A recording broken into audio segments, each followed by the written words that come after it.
ese ushobora kwizera ko kuri iyi si hari abantu bamara ubuzima bwabo hafi ya bwose hagati mu nyanja? Aba nabo bakavukira mu mazi bagakurira mu bwato, kandi bamwe bamara imyaka myinshi batigeze batura ku butaka. Ariko igitangaje kurushaho ni uko abo bantu bashobora kwibira munsi y'inyanja bakagera ku burebure bwa metero zirenga 60, bakamara iminota myinshi badahumeka kandi badafite ibikoresho bya scuba cyangwa se oxygene. Ni bande bafite ubu bushobozi budasanzwe? Ese ririhe banga ribafasha gukora ibyo bintu abantu benshi badashobora? Ese koko umubiri wabo uratandukanye n'uw'abandi? Babona bati ibyo kurya? Ese inzu zabo ziba zimeze zite? Ese abana babo biga bate kandi babaho bate hagati y'amazi? Kuki si bita Sea Nomads? Ni ukuvuga bimuka bo mu nyanja. Kandi si uyu muco udasanzwe uracyahari cyangwa ugeze mu marembera? Uyu munsi tugiye kwinjira muri Indonesia, Malaysia ndetse na Philippines, dusura ubwoko bw'ABABAJAU, abantu benshi bemeza ko aribo bantu bafite ubuhanga budasanzwe bwo kubana n'inyanja kurusha abandi bose ku isi. Komeza kureba kugeza ku musozo, kuko hari ibintu byinshi utigeze ubona cyangwa se wumva bizagutangaza. Iyi ni Eco Plus, urubuga rw'inkuru n'ibyegeranyo bicukumbuye. Mbahaye ikaze. Iyo bavuze abantu baba ku nyanja, abenshi batekereza abarobyi bajya mu mazi bakagaruka nimugoroba. Ariko ku babajau siko bimeze. Kuri bo inyanja siho bakorera gusa, ahubwo ni urugo rwabo, ni umuhanda wabo, ni nayo buzima bwabo. Mu binyejana byinshi bishize ababajau babayeho bazenguruka inyanja zo muri Indonesia, Malaysia, Philippines. Batuye mu bwato bunini bw'ibiti bwitwa lepa. Amafi yabaga menshi, niho berekezaga, kandi amafi yimukaga nabo bahitaga bimuka. Nta mipaka y'ibihugu yababuzaga kugenda, kuko babonaga inyanja nk'umutungo bahuriyeho bose.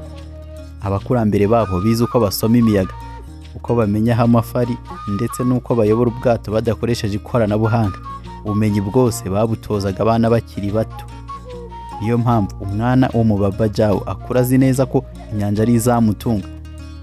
Nubwo muri iki gihe benshi batuye mu nzu zubatse ku nkingo z'inyanja cyangwa se hejuru y'amazi, umuco wabo ugikomeje kubereka ko ubuzima bwabo budashobora gutandukana n'inyanja.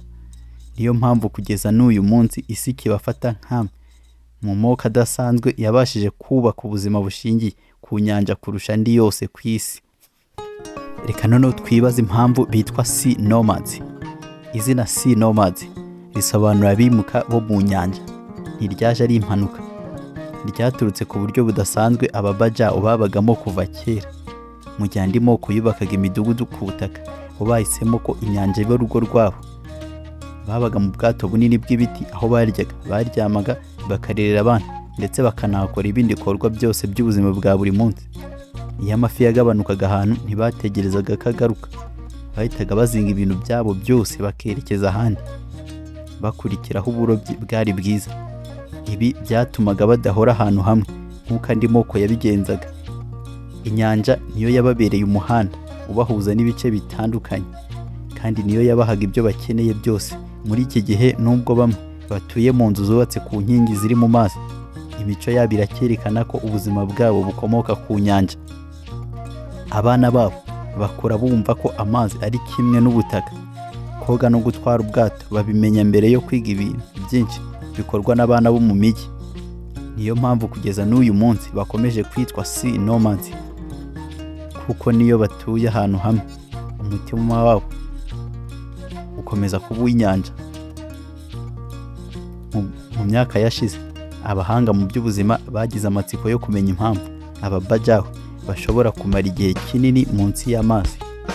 Nyuma y'ubushakashatsi bwinshi, basanze bafite ikintu gitandukanye n'abandi bantu. Basanze urugingo rwitwa spleen rubika amaraso arimo oxygene ruba runini kurusha urw'abandi bantu. Bituma iyo bibiriye munsi y'amazi, uru rugingo rurekura amaraso menshi mu mubiri, bigafasha ubwonko ndetse n'ibindi bice gukomeza kubona oxygene nubwo badahumeka. Ariko si ibyo gusa, imyitozo bahabwa kuva bakiri bato ituma umubiri wabo umenyera gukoresha neza oxygene nkeya bafite. Niyo mpamvu bashobora gukora akazi kenshi munsi y'inyanja batihutira kugaruka hejuru. Ibi byatumye ababajau baba urugero rwihariye rw'uburyo abantu bashobora guhinduka bitewe n'ubuzima babamo. Kimwe mu bibazo abantu benshi bibaza ku babajau ni uburyo bubaka imiryango kandi bakayitunga mu buzima bwabo bwo hagati y'inyanja. Nk'andi moko menshi yo muri Aziya y'amajyepfo y'uburasirazuba, ababajau bashyingiranwa hakurikije umuco ndetse n'idini rya Isilamu, ari naryo benshi bemera.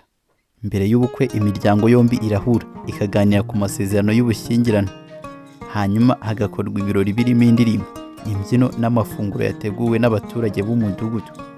Nyuma yo gushyingiranwa, umugabo n'umugore bubaka urugo rwabo, akenshi hafi y'imiryango yabo cyangwa se mu nzu yubatswe hejuru y'amazi.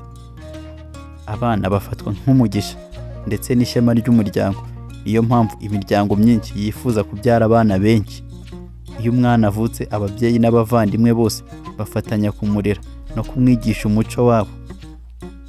Iyo abana bamaze gukura gato, abahungu batangira kwigishwa kuroba, gutwara ubwato ndetse no kwibira, mu gihe abakobwa bo bigishwa gutegura amafi, kwita ku rugo ndetse no gufasha mu bucuruzi bw'umuryango. Icyakora muri iki gihe ibintu byatangiye guhinduka. Ababyeyi benshi bashyira imbere ko abana babo bajya mu ishuri kugira ngo bazabashe guhangana n'ubuzima bwa none, nubwo bakomeza kubigisha kubaha umuco wabo. Ku bijyanye n'ubuzima bw'imyororokere, nta bimenyetso byizewe bigaragaza ko ababajau bafite imigenzo idasanzwe itandukanye n'ayandi moko yo muri ako karere.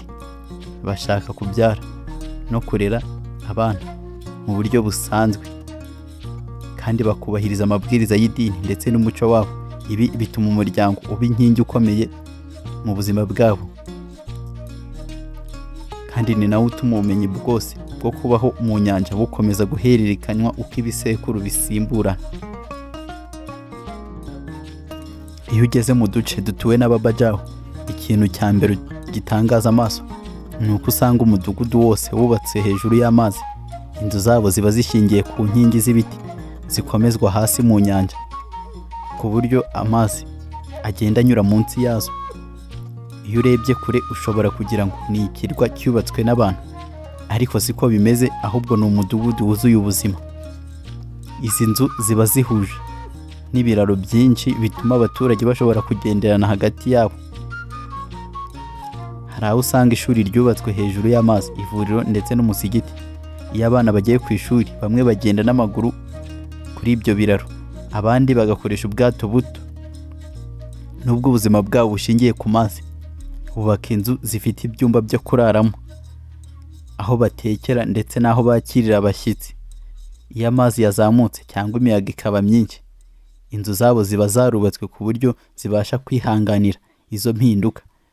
Kubera iyo mpamvu, kubaho hejuru y'inyanja si ikintu kibatera ubwoba, ahubwo nibwo buzima bamenyereye kuva kera. Ku mwana wo mu babajau, ubwana buratandukanye cyane ndetse n'ubw'abandi bana benshi ku isi. Mu gihe abandi umwana atangira gukina ku butaka, umwana wo mu babajau akura akina mu mazi akiri muto cyane. Ababyeyi be batangira kumwigisha koga ndetse no gutandukanya inyanja. Bavuga ko umwana ashobora kumenya koga mbere yo kumenya gusoma ndetse no kwandika. Ibi bituma amazi aba igice cy'ubuzima bwe bwa buri munsi. Iyo agejeje imyaka mike, atangira kujyana na se cyangwa nyirarume mu burobyi kugira ngo yige uko bafata amafi, uko batwara ubwato ndetse n'uko bubaha inyanja. Nubwo muri iki gihe abana benshi bajya mu mashuri ya leta, hari aho usanga bakomeza kwigishwa umuco wabo nyuma y'amasomo. Ababyeyi babo bifuza ko bakura bazi ikoranabuhanga ndetse n'uburezi bwa none, ariko bakanamenya umuco wabo. Iyo mpamvu usanga umwana ashobora kuva ku ishuri nimugoroba agahita ajya gufasha umuryango we kuroba cyangwa se gusana ubwato. Ku bijyanye n'umuco w'ababajau, bafite umuco ukungahaye wubatse ku kubahana, gukorera hamwe ndetse no kubaha inyanja.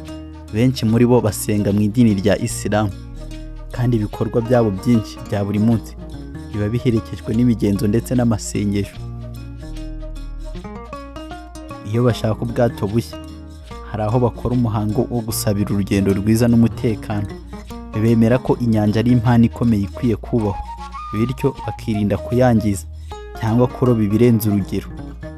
bakunda indirimbo ndetse n'imbyino za gakondo, cyane cyane mu bukwe ndetse no mu minsi mikuru. Abagore bambara imyenda ifite amabara meza, mu gihe abagabo bakunze kwambara imyambaro yorohereza akazi ko mu nyanja.